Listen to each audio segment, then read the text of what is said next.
dengan asuransi jiwa ya Bu ya di tahun 2025 ini. Evaluasinya seperti apa Bu?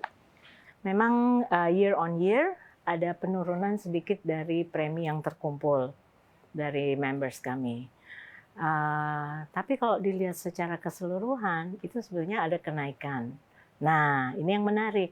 Karena kalau bicara tentang asuransi, kita harus bicara tentang produknya dan manfaatnya. Kalau produknya, produk unit link itu memang menurun. Tapi produk tradisional yang menjanjikan manfaat yang terjamin gitu ya, itu agak meningkat gitu. Jadi orang mungkin agak takut dengan keadaan pasar yang bergejolak gitu tuh Sin.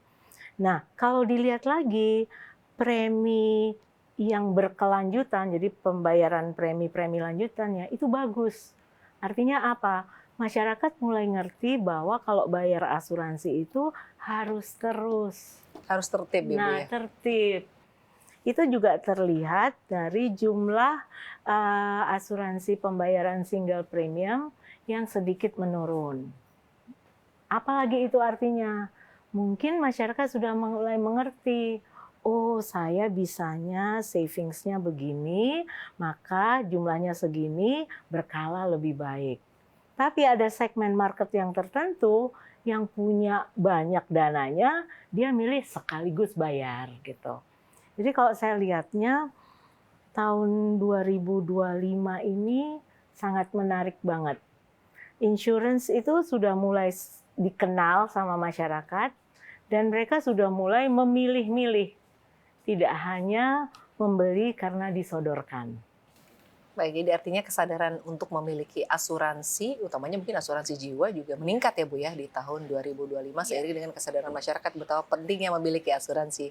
Bu Emira, lalu selanjutnya Bu terkait dengan arahan dari OJK Bu untuk penyederhanaan proses klaim terhadap nasabah yang terdampak bencana ya Bu. Ini juga mungkin saat ini kita turut prihatin ya Bu ya dengan bencana yang terjadi di Sumatera Barat, Sumatera Utara, dan juga Aceh.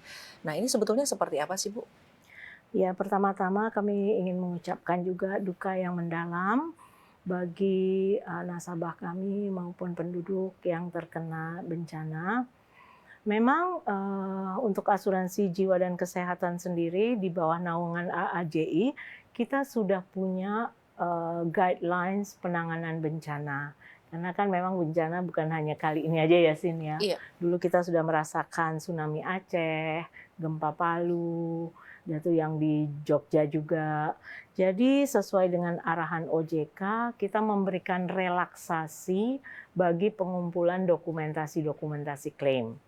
Artinya apa? Kalau memang yang bersangkutan menurut instansi yang berwajib dinyatakan telah meninggal, ada bukti nyata, walaupun misalnya tidak lagi menemukan polis asuransinya atau bukti pembayaran terakhir karena udah hanyut, nah itu bisa kita proses secepatnya. Baik, jadi artinya diberikan relaksasi atau kemudahan begitu ya, Mbak, Yes. untuk melakukan klaim. Ya. Lalu terkait dengan komunikasi dan juga evaluasi dengan anggota AAJI ya, Bu. Ini sebetulnya untuk saat ini apakah ada kendala, Bu, di aspek tata cara model penyederhanaan proses klaimnya?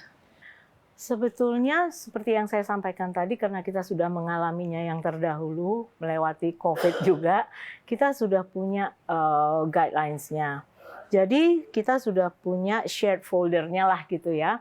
Untuk pada awal-awal bencana itu kita semua setuju untuk masukkan some at risk exposure. Jadi berapa exposure resiko yang kira-kira terjadi di daerah bencana. Nah, dari sana kita minta para anggota secara online real time untuk selalu mengupdate apakah ada klaim yang dibayarkan.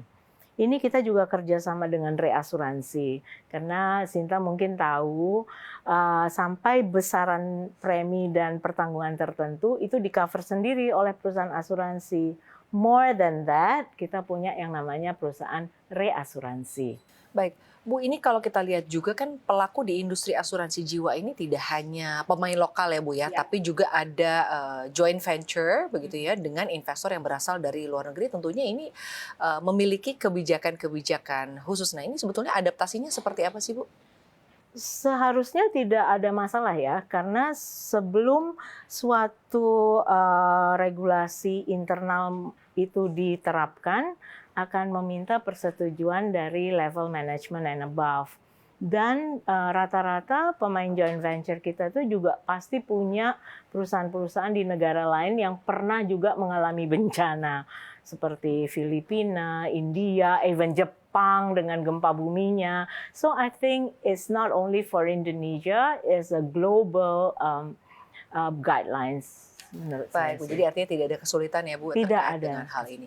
Lalu selanjutnya Bu, mengacu data sementara dari OJK untuk klaim di industri asuransi yang disebabkan bencana di Sumatera ini berkisar 967 miliar rupiah ya Bu. Nah ini kalau dari Ibu sendiri apakah sudah ada penghitungan yang lebih detail lagi atau lebih update lagi untuk porsi klaim yang memang ditangani oleh asuransi jiwa Bu berkaitan dengan musibah ini? Ada, dan datanya bergerak. Karena kan setiap hari ada update. Jadi kita punya data overall sum exposure dan data claims yang saat ini diajukan dan data claims yang sudah dibayarkan. Itu ada. Baik, jadi datanya ini terus bertambah ya Bu, Bergerak, ya? Terus bertambah juga. Jadi harus selalu update ya Bu harus ya? selalu update, real time. Baik. Lalu selanjutnya Bu terkait dengan evaluasi AJI untuk artinya tadi ya untuk total aset sampai dengan tahun 2025 ini seperti apa sih Bu? Apalagi tadi di tahun ini cukup banyak klaimnya sebetulnya Bu ya di tengah ya kita sudah melihat sendiri ya ada beberapa musibah yang terjadi. Ya, ini sangat menarik. Kalau di life insurance itu mungkin yang membuat klaim bertambah dengan di luar perkiraan bencana ini. Tapi kalau kita lihat di medis, itu banyak sekali faktor-faktor yang membuat claims itu meningkat drastis gitu. Mungkin perlu segmen tersendiri ya untuk bicarain health insurance. Tapi basically di health insurance itu sangat kompleks klaimnya, jenisnya, dan pelakunya, claims-nya juga, apakah itu klaim yang dilakukan oleh, bukan dilakukan aja, tapi diklaim oleh baik itu pemegang polis, tertanggung, ataupun pihak-pihak lain gitu.